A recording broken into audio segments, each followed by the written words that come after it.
Hello বন্ধুরা, তোমাদের সকলকে স্বাগত জানাই আমার আরেকটি নতুন ভিডিওতে। আজ নিয়ে এসেছি তোমাদের জন্য আরেকটি নতুন গল্প। গল্পটির নাম হলো পাখিদের রাজা। পাখিরা জানতো গরুড় তাদের রাজা, কিন্তু কেউ কখনো তাকে দেখেনি।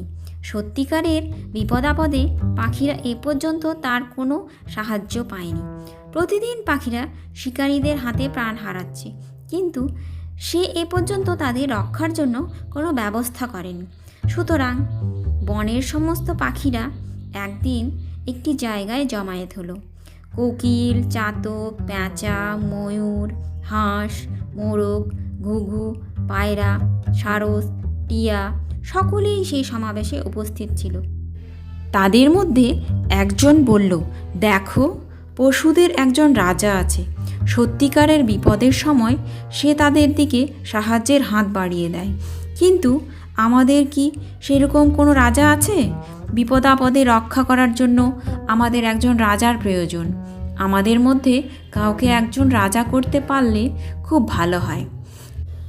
আর একজন বলল, নিঃসন্দেহে এটা একটা ভালো প্রস্তাব, কিন্তু রাজা হওয়ার মতো যার যোগ্যতা নেই তাকে কোনোভাবেই রাজা করা যেতে পারে না। আচ্ছা, তোমরা বলো, আমাদের মধ্যে এমন কে আছে যে রাজা হওয়ার যোগ্য? সকলেই এই সমস্যাটা নিয়ে চিন্তায় পড়ে গেল। প্রকৃতপক্ষে রাজা হওয়া খুব সহজ কাজ নয়। একজন রাজার অনেক গুণ থাকা দরকার।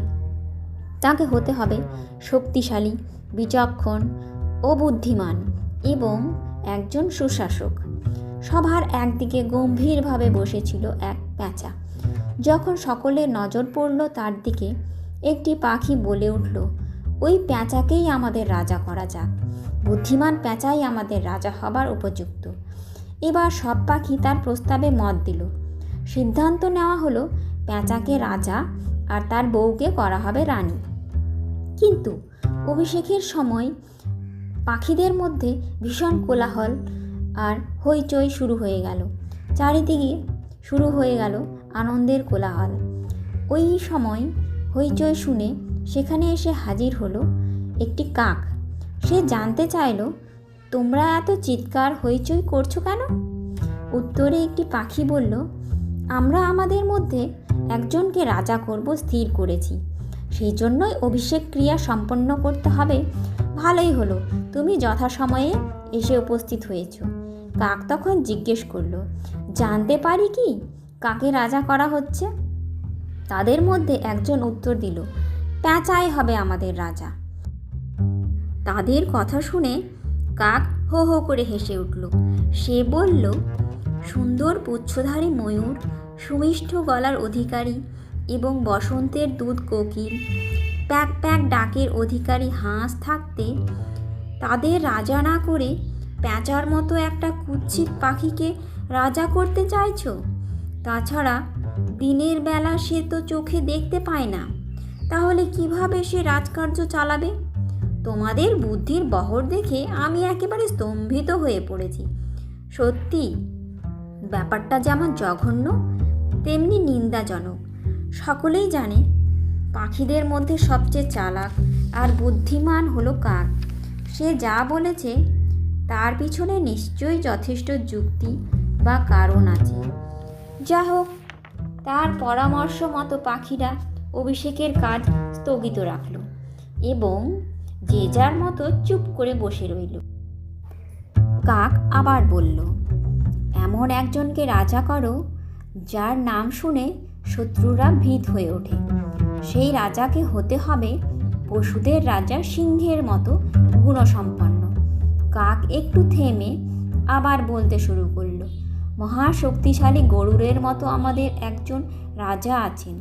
আমরা হয়তো তাকে দেখতে পাই না বা তার সংস্পর্শে আসতে পারি না, কিন্তু তার নামে আমরা সমস্ত কাজ চালিয়ে যেতে পারি।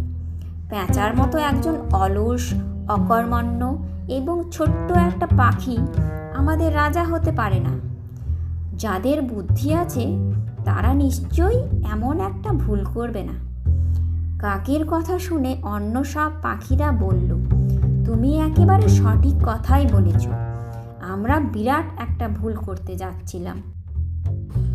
এরপর সিদ্ধান্ত নেওয়া হলো অন্য আরেক দিন একটা সভা ডেকে কে রাজা হবে সেটা স্থির করা হবে। পাখিরা এরপর সভা ভেঙে দিয়ে যে যার মতো উড়ে চলে গেল। সেখানে রয়ে গেল শুধু পেঁচা, তার বউ আর সেই কাক।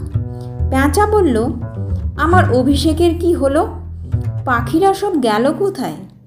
পেঁচা বউ তখন কাঁদতে কাঁদতে বলল, তারা সবাই চলে গেছে, তোমাকে তারা রাজা করবে না। ওই কাকই বাগড়া দিয়েছে, দেখো সে ওখানে বসে আছে। পেঁচা তখন প্রচণ্ড রেগে গিয়ে বলল, তোমার এত বড় স্পর্ধা!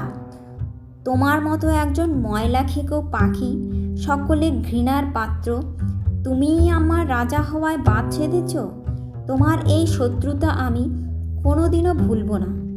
মনে রেখো, আজ থেকে তুমি পেঁচা জাতির চিরশত্রু হয়ে রইলে। সেই থেকে কাকেরা পেঁচার পরম শত্রু। তাহলে বন্ধুরা, আশা করছি গল্পটি তোমাদের ভালো লেগেছে। যদি ভালো লেগে থাকে তাহলে একটা লাইক করে দিও, আর চ্যানেলে যদি প্রথম হয়ে থাকো তাহলে সাবস্ক্রাইব করে নিও। এরপর দেখা হচ্ছে পরবর্তী গল্পে। ধন্যবাদ।